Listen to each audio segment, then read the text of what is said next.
make explicit contact. This material may not be suitable for children. Listener discretion is advised. What up, ladies and gentlemen? Welcome to Mining Minds, LLC. Mining Minds in your face, at the face today. Sitting here with Dino Brunson, Chris Rodriguez. My name's Derek Grover. We're going to be running through the mill today, rumor mill. We got a couple different things. We're not going to have a guest on. We're going to be sitting here and talking about our ideas, our opinions, our thoughts on some of the industry changes. The biggest one we have as of late is the Barrick-Newmont merger, and we're going to be diving into that. What do you guys think about that? Exciting stuff, man. I think it's a game changer around the world. You got the two biggest gold mining companies in the world coming together as a joint venture in the northern Nevada region. I think there's a ton of topics to talk about. I think that we're going to look at and see and give our opinions on how we think it's going to turn out for the miner, what it's going to do for our community. Yeah, it's huge news, and a lot of people already talking about it, a lot of different opinions about it. So it's good for us to get out there and give our opinion, see what we think of it, and just kind of talk about what we're hearing from other people, what we're seeing in press releases and stuff like that. So it's big news. It is wide-reaching news, and it's something that we have to talk about. Well, and it's again, we're not insiders here. We're all coming from what we read online, what the community's saying. So again, it's really the rumor mill. It's the mill we're talking about here.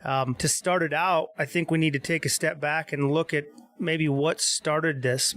And you could go back further and say Barrick getting out of debt and focusing on its core assets helped propel this. But really, I think it was late last year that Barrick came out and decided that it was going to merge with Randgold, a huge company in South America and Africa. And a lot of the CEO's management team from there came over to the Barrick side and started running shop. From there, with that news, I think Newmont went, whether it was in the works before or not, I don't know. I don't think anybody knows, but they decided to step up their game and try to merge with Goldcorp, thank you. Sorry, I'm losing my train of thought here. Which really started Barrick really going aggressive at Newmont as far as a hostile takeover at the beginning and to now where we sit, where they're going to do a joint venture here in northern Nevada. And I think it's something that needed to be done in this northern Nevada community for a long time, but I don't think the stars aligned until now.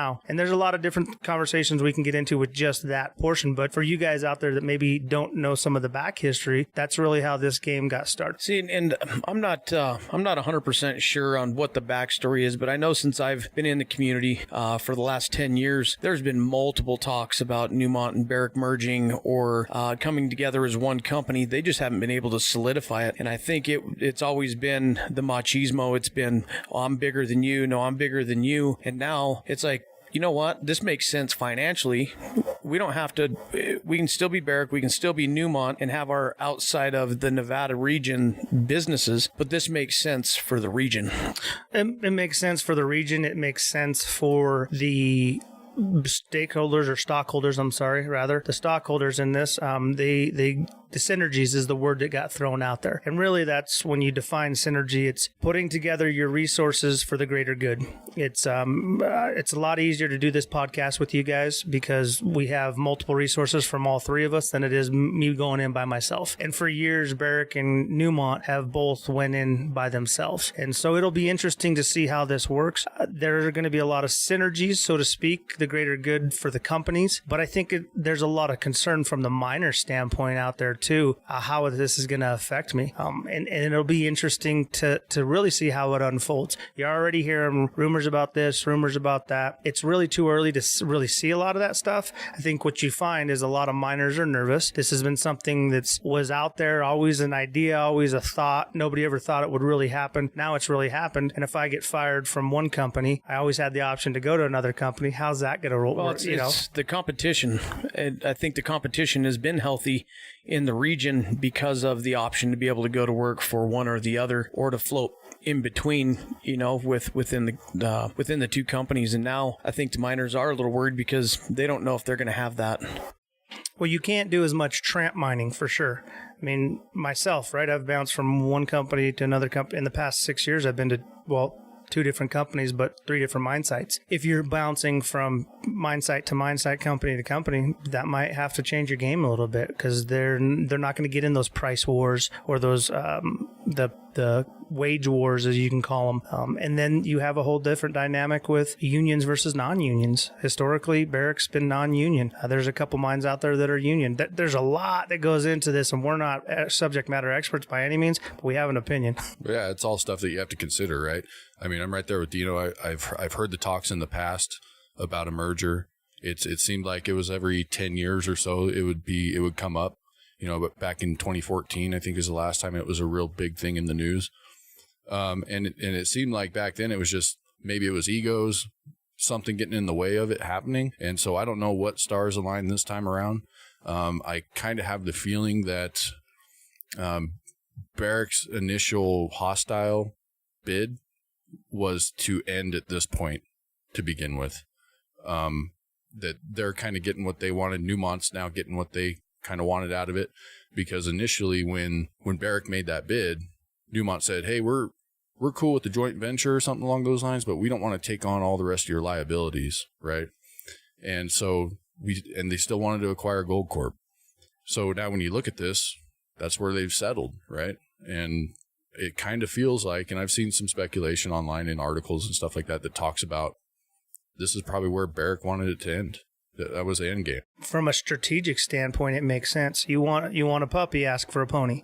You're going to go hard and tell somebody we're going to buy your company, absorb your company to get that scare going. And again, we have no idea, but it makes sense. If I'm going to come in and I want what you have, or I want to work with you, the first thing I'm going to do is come in hard and tell you you're going to be me. And they're going to go, no, we don't want that, but we do want to work with you. So how do we work with you? And the way that you do is you do a joint venture. And honestly, it makes sense from a company standpoint, from a shareholder standpoint. These companies are shipping ore across the northern Nevada area so they can get to a mill or a roaster or, some kind of processing facility where you can go right next door and it's there. I mean, instead of having to ship your stuff and make $1 off of what you shipped, now you can make that $2 that you wanted to because you're right next door. Yeah, and you can send lower grade ore. It allows you to go back and reach for that ore that wasn't there as well. Absolutely. Right, that wouldn't normally be viable for transporting that way and paying somebody else to process it.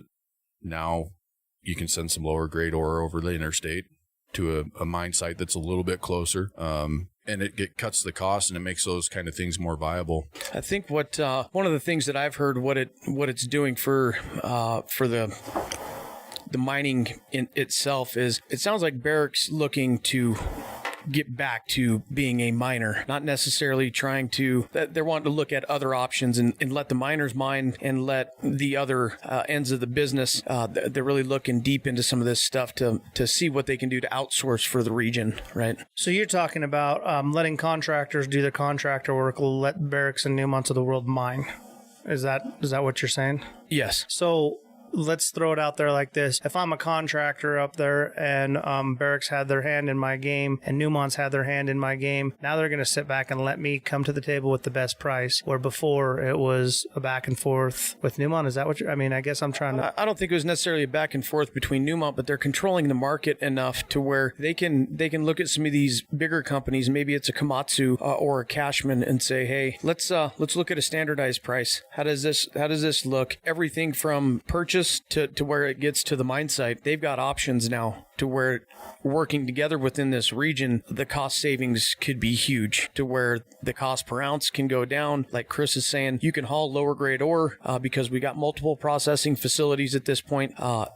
For the company, I believe this is it's going to propel this into the next 10 years. I think it gives Barrick and Newmont the 50 to 60 year mine life to where our kids' kids are going to be mining out here. All right, well, let's pause for real quick. Jason James just got in the studio. What's up, man? All right, Jason James, welcome into the studio, man. We haven't seen you in about a month. You've been on I don't even know if I'd call it a hiatus, but you've been busy with the military stuff. Yeah, thanks for the welcome back. I wish it was a hiatus, but it's been a lot of work. I'm not going to lie, I'm pretty tired. So if you see one eye closed and the other one stay open, I'm trying to fight it. It's all good. Well, if we're not keeping you awake, man, then the person listening to this in their haul truck ain't going to be staying awake. So. But other than that, yeah, it's been good. I'm glad to be back with you guys, and a lot's been going on in our industry. Lots been going on around our state in regards to this joint venture. It's exciting. It's kind of scary for some of them, I'm sure, but I'm interested to see what happens, how it all plays out, and where the industry is looking, especially here in Nevada, in a year from now. I'm sure it's going to look way, way different, but it's going to be interesting.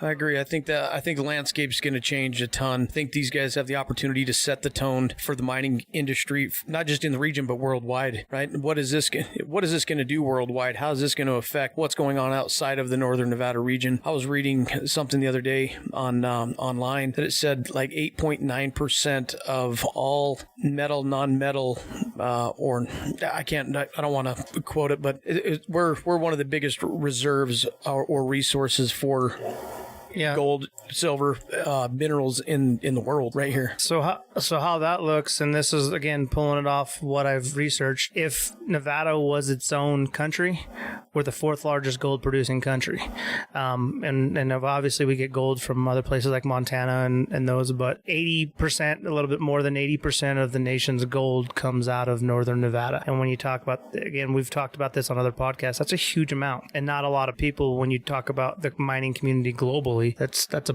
pretty impressive feat. So when you talk about synergies with the contract companies, with the Barricks and Newmonts, there's going to be some big plays out there, man, to consolidate, to standardize a lot of this stuff. If there was a contractor out there that was overbidding, I can see where that can be a problem, right? Because now they get to look at both books and say, you're overcharging me here when you weren't overcharging them, or there's a lot of things like that. One of the questions I've gotten that I want to dive into research-wise, maybe outside of this, is what is this going to do for the state now that Newmont and Barrick have merged and essentially we're a joint venture here? How does that look for getting permits to mine? Are we able to look at some greenfield properties, and by greenfield properties I mean new pits, new reserves that might have been claimed, but we haven't had that momentum to get us to that next level because of money. Is there another Carlin Trend, quote unquote Carlin Trend out there that together Barrick and Newmont can say, hey, we've got, instead of being number 4 in the world as a gold producer in Nevada, we're number 1 in the world now just in the Northern Nevada region?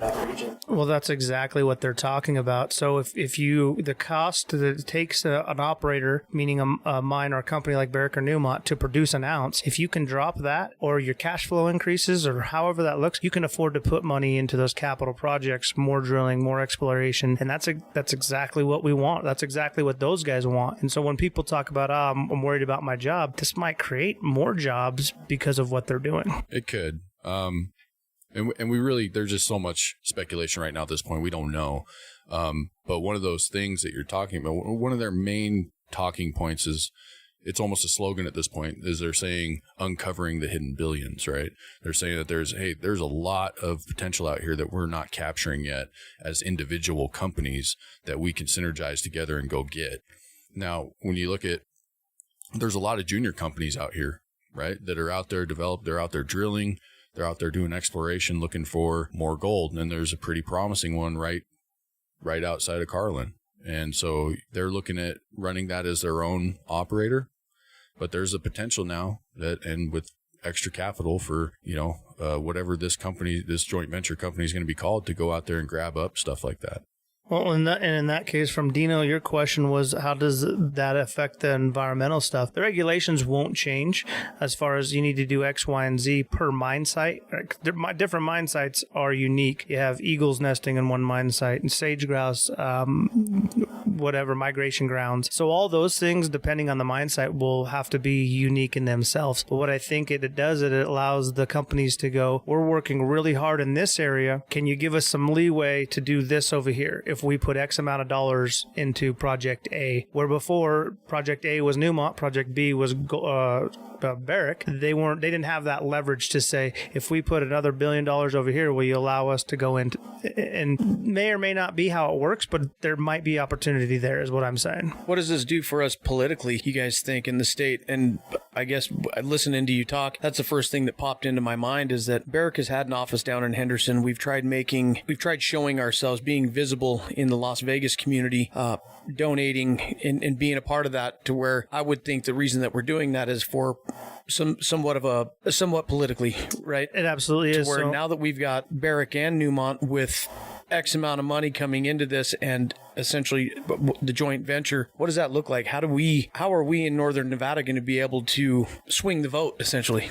And again, this is speculation, but I know Barrick used to have an office down there, and I believe it was specifically for that. All the voters, the majority of our state votes out of Southern Nevada, out of Las Vegas. They don't know necessarily. You ask an individual in Vegas what mining is like, they have no idea, right? They don't understand what we're doing. So what I believe the intent for that office was to get more presence down there. The reality is I think a mining podcast like us is going to get more awareness out there than that, because people are going to pay attention and go, what are these knuckleheads talking about? From the political side of things, you have more money to throw at different projects and different things that get people's attention. But outside, on the ground level, for people walking the streets, I don't know that unless you educate them and let them know, hey man, you do have resources in the northern part of the state that are kicking ass. I think one thing that you might see is just, well, for one, they're going to probably save some money on lobbyists, right? Because now Barrick and Newmont don't need their own lobbyists. They're just going to pay, one firm to take care of that for them. But in terms of the way that the mineral taxes are allocated in this area of the state, being that that's now a consolidated company, I could see a push for that to be spread a little bit differently. Depending on how this ends up affecting jobs and what kind of public money is going where because of that, I could see a different push in that direction, it's been a talking point for years around here, that those mineral taxes go to probably one of the least populated areas of the state, right? Not where the miners are coming out of for the most part. So I think that with this consolidation and these extra profits and those types of things, you might see some more talks from local politicians about that. Yeah, I agree with that. And another thing too is I also think you're going to see a bigger push for more tax breaks for these companies, just because of the amount of lobbying that they'll be able to do locally throughout the area. And especially, I could also see them go ahead and putting another office down there in Southern Nevada area, or maybe even putting one over in Reno as well, to, because you're a lot closer to Carson City now, right? And you can start running more advertisements, more getting involved with more in the community and things like that. Really pushing how responsible mining is done here in Nevada. Well, I think you're right. Reno right now has do you say Mackey School of Mining over there? I don't know that Las Vegas has a school of mines at UNLV, to where, how does that look? I mean, does that change? Is Nevada going to become known a little bit more now as a mining state? I would hope so, man. I mean, they've had that mine, and it's not called Mackey School of Mines anymore. It's Earth and something. Earth, Wind, and Fire. Yeah. It's a good program, right? Your metallurgy, your engineers, your rock lickers, all that stuff come out of there still. But I would like to see an emphasis on that, especially how big of an effect it does have on Northern Nevada. And I think that's another opportunity for these mines to get together, or these two companies, and go, what are we going to put over there, and what are we going to do to now help these Las Vegases, the Renos, to bring their awareness up? Well, I think, too, just looking at what is this going to do for the community, what is this going to do for the kids in the community? How does the jobs that are going to be out there when our kids are ready to go into college or into the workforce, what opportunities are going to be there for them, right? I mean, I know when I was a kid, Barrick used to bring me on as a summer student, as a winter student. They'd pay me a certain wage, but they'd also give me a scholarship, and that essentially is what brought me back to the mines, because I knew that you could come back to the mines and you could make some good money. Me personally, I would like to be able to not necessarily push my kids into the industry, but make them aware of what the industry has done for them and how they could go to school, take a certain route, whether it's an engineer, rock licker, whatever it might be, and how they can, provide for their families as well. I think Chris kind of hit it on the head a minute ago when he said, the miners are, how's it going to affect the miners miner today, there's a lot of speculation on what's going to happen. There's a lot of people out there kind of nervous on the merger coming together because, like you said, Derek, you're not able to jump back and forth. I think we don't know that yet, but what does that competition look like? Well, I think what it does is it standardizes the level. A grade 6 operator in an open pit, instead of it being, and I'm throwing out numbers here, instead of it being $30 at Newmont and $27 at Barrick, now it's going to be $28 across the board, right? I think that you're going to see those standards, and I don't know if those are real numbers or not, but or 25, whatever it is. But I think that's that's where people are getting a little nervous because they're going to, man, at what point are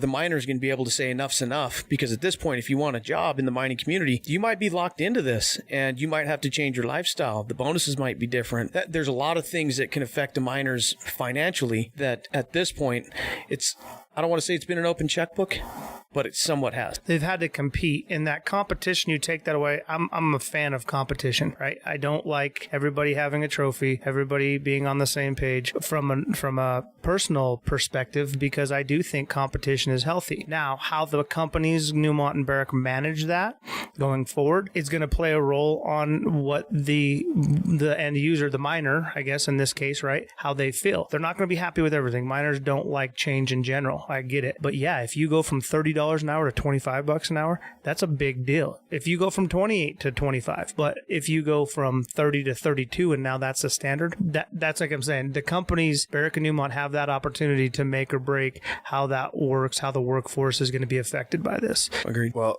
my other question about it, and I don't know if any of the articles out there have talked about it, but with Newmont, or at least one of their properties, their union, how is this merger going to affect the way the union works at that particular site? I don't think it does. So they have essentially, it's like a voluntary union type thing, right? Where if you want to join into it, you're welcome to do that. I think that's the case at South area for sure. And I don't know beyond that. But I think that depending on how this ends up impacting the miner, you might see that be a thing, right? So you got to understand unions, and again, this is my opinion, at one point were very good because people were getting treated like crap. There's a lot of documentaries on that. And again, I'm biased. This is my opinion. But nowadays, I think the operator and the companies understand that they have to do right by people because it's going to come out on social media. It's going to come out on the internet, and that affects stock prices, dude. And so where unions were that push because operators weren't doing something in the past, I think now you have the social medias, the CNNs, the testimonials, so to speak, that they got to be real careful because you get enough people bitching or enough people complaining about the same thing and they're not wrong and they have a problem. That affects people coming to Northern Nevada and saying, do I want to work for those companies? Yeah, but with a union presence and essentially a monopoly going together in the region, I think there's a possibility that this could actually influence the unions to come in here stronger, because at that point, if you do start seeing bonuses not the same amount of money, you start to see wages come being paralleled a little bit, and they're trying to control that market. I think you might have you might see a little bit more union influence, because at that point it's like, how are we going to take care of this miner? And then the unions start looking very appealing for the miner at the face. Right. Yeah. And so what we're talking about is the fact that this competition is going away, right? Which kind of removes a little bit of power, a lot of power from an employee, right? And so now basically you got this one company in this one area that can say, this is what we're paying you, this is what your bonus is going to be, underground, surface, whatever it might be. So when you look at the incentive to unionize, like I said before, it all depends on how they handle this. And if they really continue to support generational wealth for miners, then I doubt you'll see it.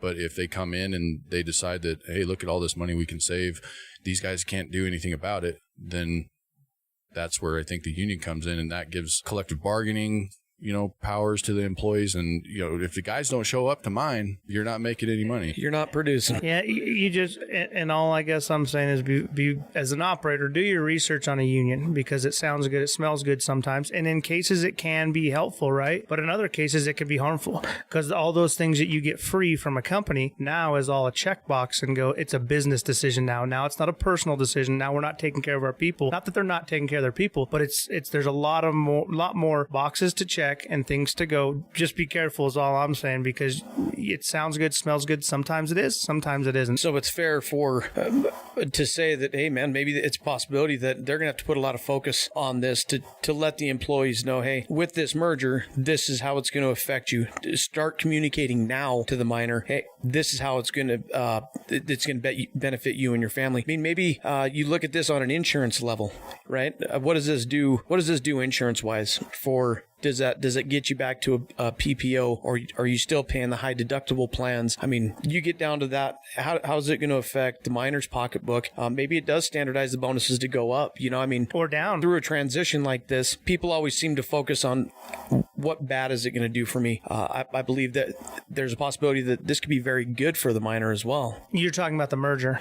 Correct. Yeah. And that's all. Exactly. That's more of our focus. None of us in here are experts on the union stuff, but what I will say is that there's over 200 mines in this northern Nevada area, small, large. There's a reason only a handful of them have went union. And even in those unions, there's only a handful of people in there. And I'm not saying that's not an option. What I am saying is do your homework and understand the game, because by no means, that doesn't affect the salary people. So everything we're talking is all hourly stuff. But from what, like you're saying, Dino, if the company comes in and takes care of their employees, it's a non-issue anyway, right? Yeah, well, there's certain conditions that it takes to even make people consider unionizing, right?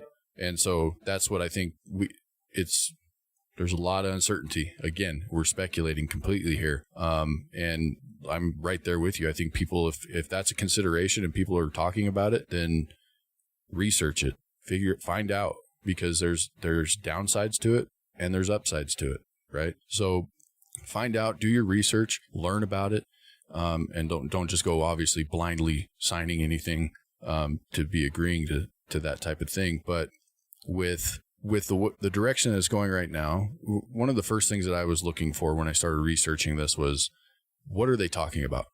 Okay, what are these top dogs involved in the merger? What are they talking about? What are the words that are coming out of their mouths? You saw a lot of synergies. You saw a lot of shareholders. You saw a lot of billions, profit. You didn't see a lot about community. You didn't see a lot about employees. They were like these little blurbs every once in a while, right? And so some of that probably has to do with pumping up the hype for financial investors and those types of things. But at the same time, that's a blind spot for them if they think that their employees aren't reading those articles and thinking, well, what about me? Yeah. Great point. But to play devil's advocate, what's the priority of business? The first thing you always think about is money. So you have to have the money in order to do anything, but you have to know where to get it, and that starts with your stakeholders, shareholders, whatever. So when I think about that, that's kind of like an obvious, like, okay, that's the first thing. But in my mind, it doesn't necessarily make me think that they're not thinking about the way that the merger or any of the processes they're going to have to change impact the community or the miner and his or her family. I still believe that they are thinking about that. They're just not saying it right now, because obviously this merger is going to affect the way that their financial bottom line looks. This is going to affect everybody in Elko, Nevada's bottom line. Yes. Hit down to the local ice cream shops, the local high schools. When Newmont's population of the whole entire area, perhaps, because people are either going to come here or they're going to leave. Some might stay. We don't know. I'm sure that there's also going to be some kind of incubation period between the whole entire thing. Talking about how it's going to affect PPOs and insurance, things like that. In my opinion, most good companies will give you a good amount of time to kind of ease into the way that things are going to work. So they'll usually leave things the way they are, process-wise like that, for a certain amount of time, and then they'll let you know maybe a year and a half at a time, okay, on this date, 18 months from now, we are going to start doing it this way. But as of now, this is where you get to ask all your questions, do all your research, and all those kinds of things like that. So, and that's it. This isn't anything new for either one of these companies. They've done mergers, acquisitions, joint ventures before. What is new is on the scale that it is and for the community that we live in. There's going to be a transition period where all these questions will be answered in some shape, way, or form. They might not be the answer that you want, and they might be an answer that's better than you thought. We have no idea what that looks like, and so really we're out here speculating, but we're also addressing some of the concerns that people go, hey, have you heard about this? Hey, have you heard about that? Hey, this is what I hear. Some of that stuff is true. Some of that stuff is completely false. And the company's going to come through and they're going to have a timeline of X is going to happen, B is going to happen. The first thing that I think they're going to try to do is figure out where can we make the most amount of ground or the most amount of money or the most amount of impact in a short amount of time without affecting the most amount of people. From there, I see 2-3 years down the road, people leaving, jobs being merged together, or, you know what I mean? That you can't have 7 managers for each property. You know, that stuff by nature is going to happen. From the ground miner, from the person at the face, your job's not going away. And honestly, if you're worried about getting fired and having a backup, you're not doing your job anyway. You don't worry about getting fired. Worry about doing the best you can at your job. That opportunity or that option's not out there. That sucks. Don't get fired. You don't have to worry about it. On the flip side, you can't go somewhere else and make $10 more an hour, at least.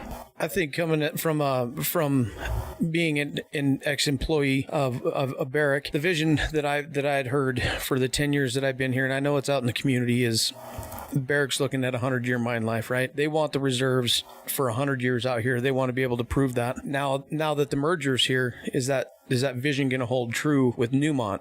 If so, and I'm sure it will, right? Because we're in it to win it. But how does that affect us? Are we still looking at the big surface operations that we have?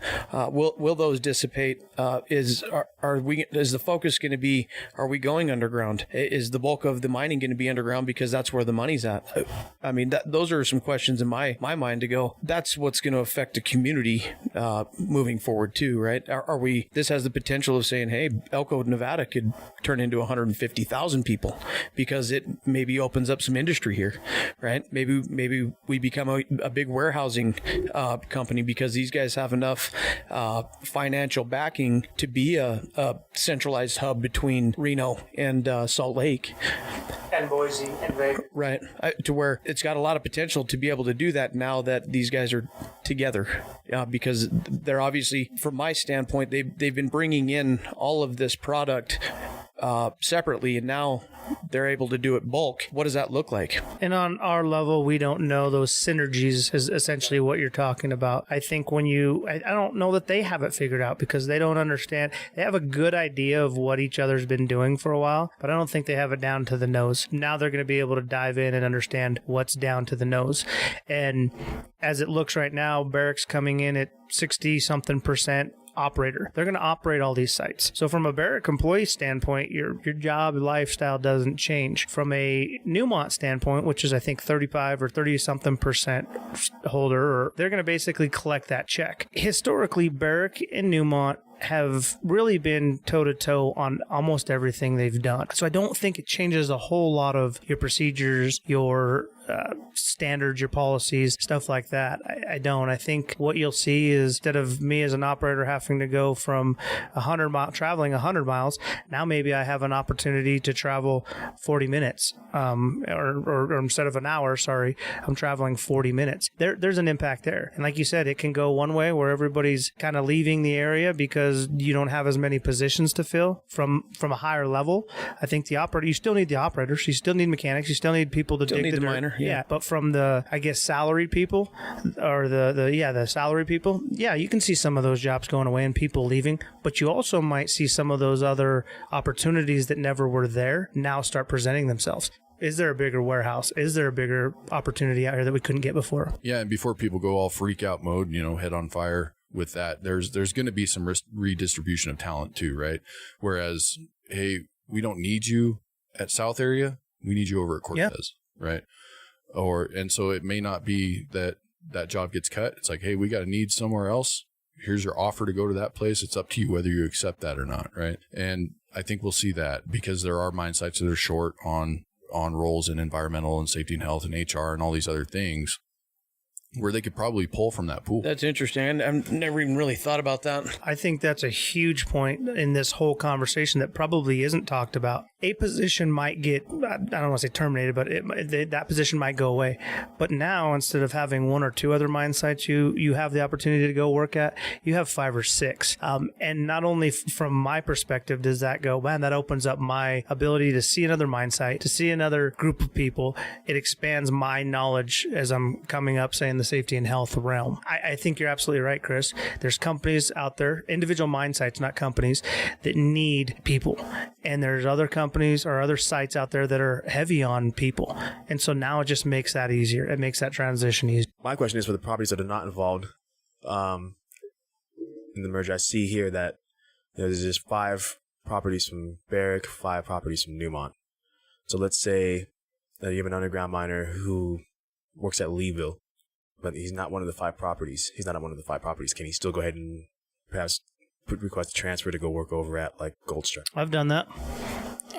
That's exactly what happens all the time.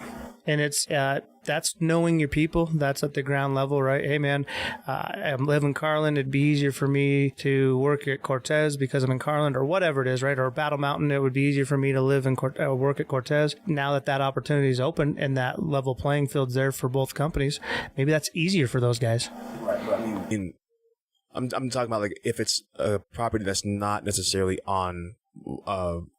The only Newmont property deal in the U.S. that's not on that is Cripple Creek, right? So this Nevada deal encompasses, except for Mike and some other kind of some things that haven't necessarily been explored to fruition yet. They don't know how viable it is for mining.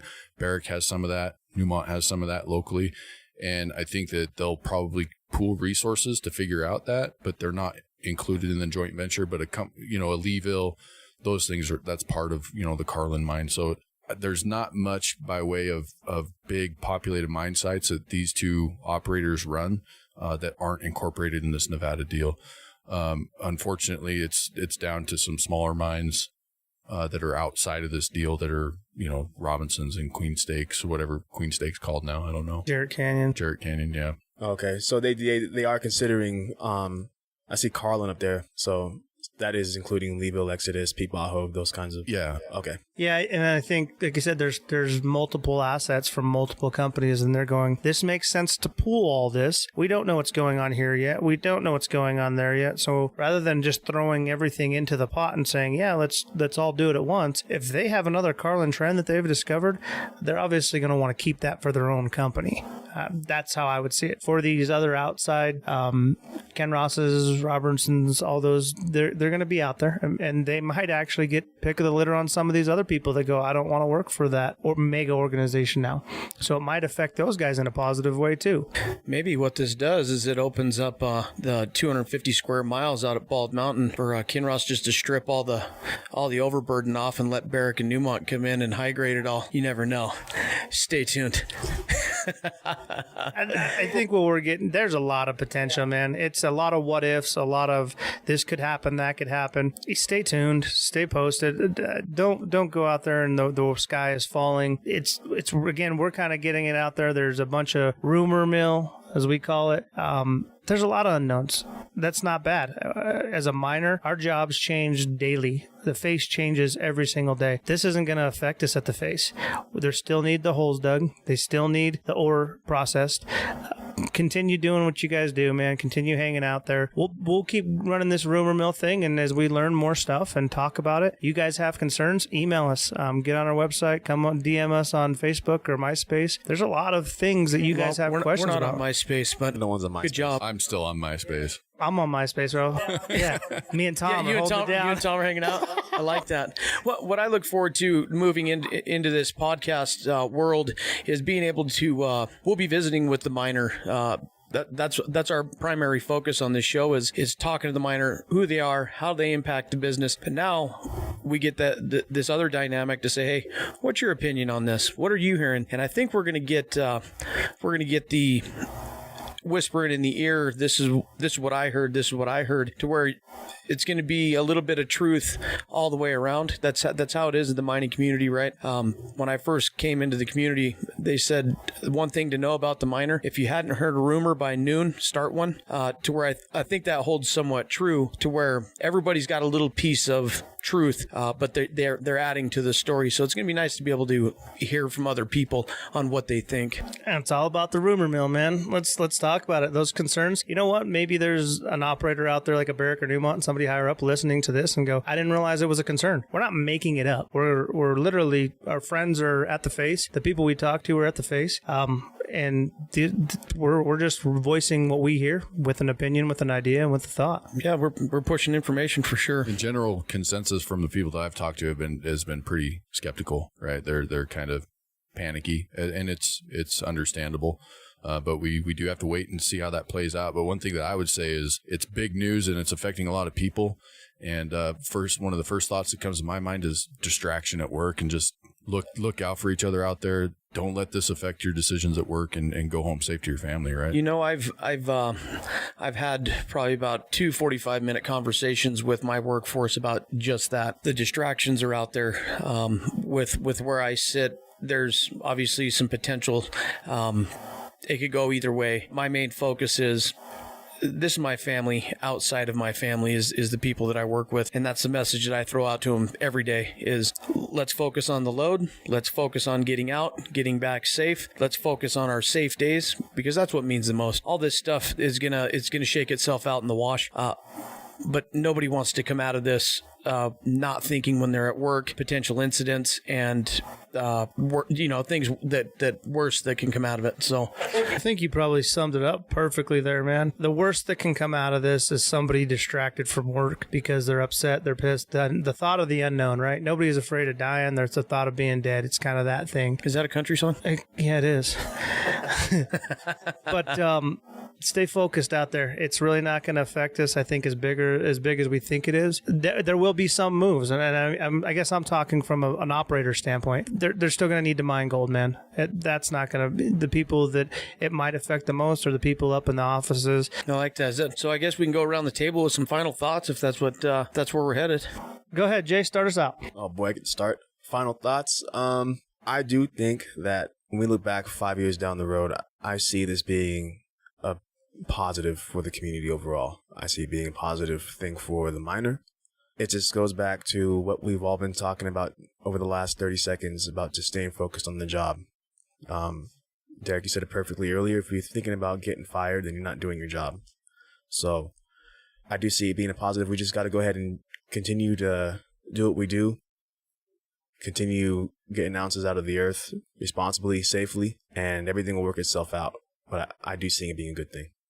I agree. I'm looking at the positive end of this, because this is my community. I think you got to take a personal approach on it, and you got to take that personal approach down to the face. You got to be a doer. You got to be the guy that says, "Hey, I'm going to help be the glue that holds all this together, and we're gonna work on this, and we're gonna see how this shakes out as a team and as a company." To where if you go to work with that mindset, and you've got safety on the mind, and you're looking out, you're being your brother's keeper, and you're focusing on being safe that day, and you take one day at a time, I think the company's going to come through, and they're going to be surprised with how it shakes out.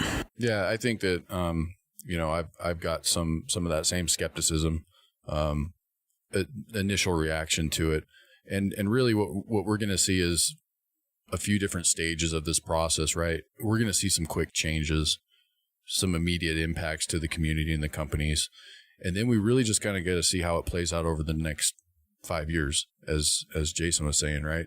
So this could be something great for the area, for the industry. On the flip side of that, it could be something that ends up affecting miners in a way that we haven't been affected in this area yet.